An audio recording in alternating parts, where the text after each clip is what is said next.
ঠিকনা লেখা যদি এই মোর ছাতি রে সপন তু দেখু যদি মো দুই আখিরে কথা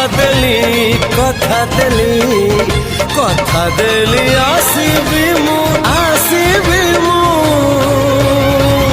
সবু জন্মরে।